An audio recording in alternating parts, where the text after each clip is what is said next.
Bonjour chers étudiants, dans la présente vidéo, je vais vous présenter une analyse des résultats de l'examen d'électronique fondamentale 2 que vous avez passé le jeudi d'avant.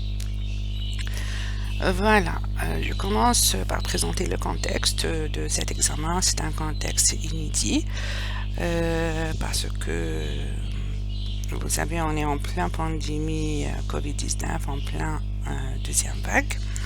Alors, je vais rappeler l'évolution de notre cours. Alors, avant disons en mi-mars, on était en plein S4. Du coup, dans le cours, on avait déjà avancé un petit peu. On a vu le chapitre sur les diodes, le chapitre sur les quadripoles. Et en TD, on avait déjà presque terminé la série de TD sur les diodes. Après le confinement,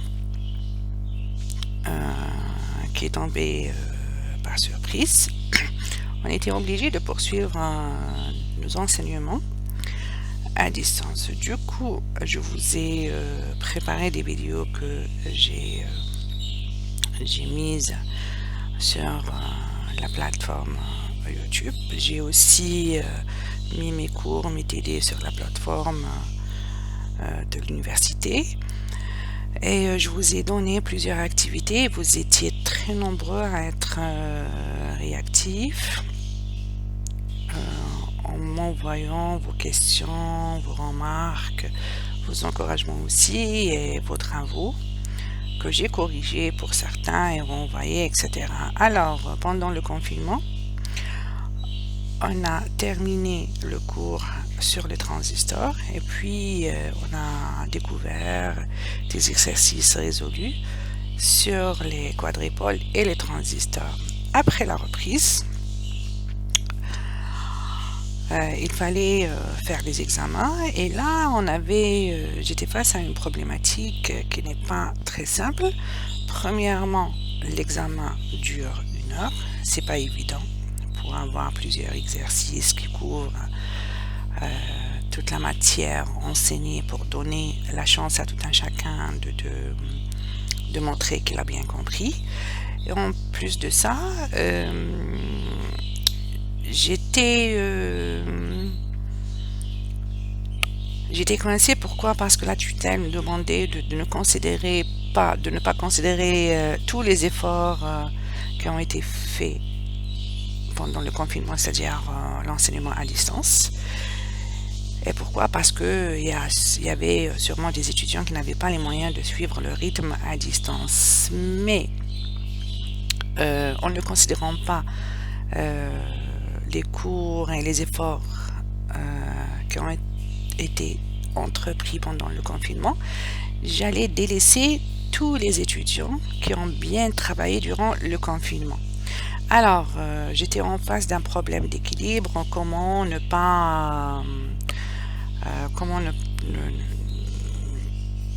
pas oublier, ne pas délaisser l'une des tranches des étudiants et les étudiants qui ont bien travaillé durant le confinement et les étudiants qui n'avaient pas les moyens de suivre à distance. Pour cela, j'ai trouvé une solution, c'était de vous donner un examen, un sujet d'examen général sous forme de menu au choix. Vous aviez bien sûr un sujet qui pouvait être monté autour de la diode, des quadripoles ou bien des transistors, et comme ça tous les étudiants étaient capables de choisir un sujet, de monter un sujet qui correspond à 20 sur 20 ou bien de l'examen de l'enseignement présentiel ou bien de l'enseignement à distance. Voilà, alors on a fait l'examen, j'ai fini de corriger hier et je me suis donné à une analyse des résultats pour moi. Est-ce que ça a marché? Est-ce que j'ai bien fait de choisir un sujet au choix, etc. Alors, vous êtes à peu près 142 étudiants inscrits en électronique, et non pas le module d'électronique. Ce sont les étudiants qui ont passé mon examen. Alors, vous êtes 142 à peu près, vous êtes répartis sur les 6 groupes comme cela. J'étais tentée de voir quelle était la proportion des filles et des garçons, et voilà, les filles en rose, les garçons en bleu pour les 6 groupes. Les notes de l'examen. Alors là, c'est pour toute la section. On va... les notes varient de 0 à 17,5 à peu près, avec un petit plateau vers la moyenne, c'est-à-dire la majorité a eu entre 10 ans, 8 et 14 à peu près.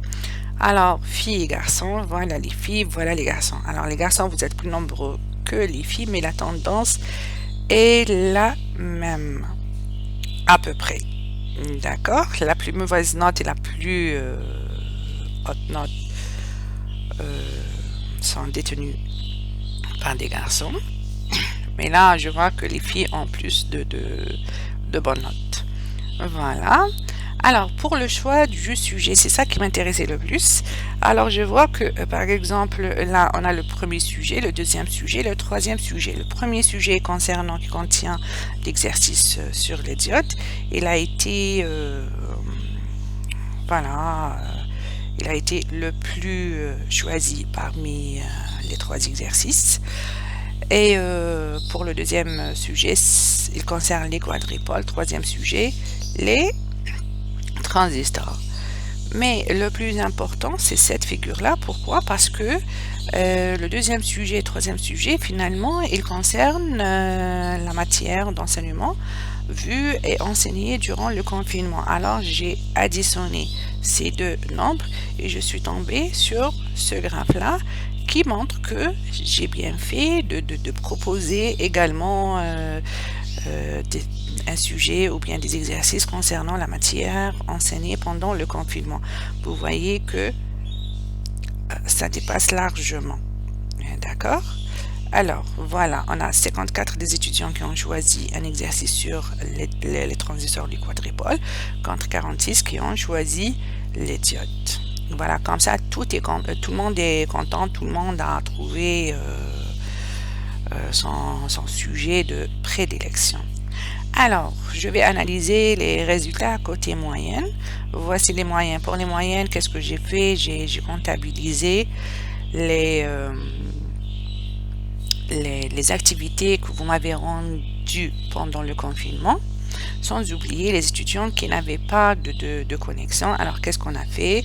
Je vous ai donné une autre chance pour reprendre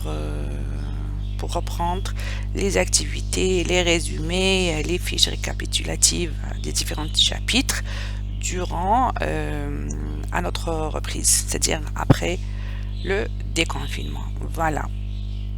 Très bien. Ce zéro-là, c'est-à-dire 0 contre continu 0 truc, c'est pour une personne qui a finalement lâché la formation. Voilà. Les étudiants ayant ces notes, ces moyennes, vont passer certainement le rattrapage, mis à part quelques personnes ici qui verront leur moyenne générale compensée par les autres modules. Voilà, alors j'ai classé les moyennes en plusieurs classes, FRA5 en 5, entre 5 et 10, entre 10 et 15 et plus de 15. Vous voyez que la majorité a entre 10 et 15 sur 20. Toujours pour les filles et les garçons, ceux qui vont passer le rattrapage verront plus de garçons que de filles. Et l'analyse des résultats par groupe, inférieur à 10, supérieur à 10, c'est-à-dire en gris, ce sont les personnes qui devraient passer le rattrapage. On a 20% pour le groupe 21, 7% pour le 22, bravo. 48% quand même pour le groupe 52, 28% pour 24, 23% pour le 25 et 55% quand même pour le groupe 26. Alors faites attention. Et vous savez pourquoi vous avez eu ce 57%. Ce n'est pas la peine de le dire ici. Alors au final, on a 30% des étudiants qui ont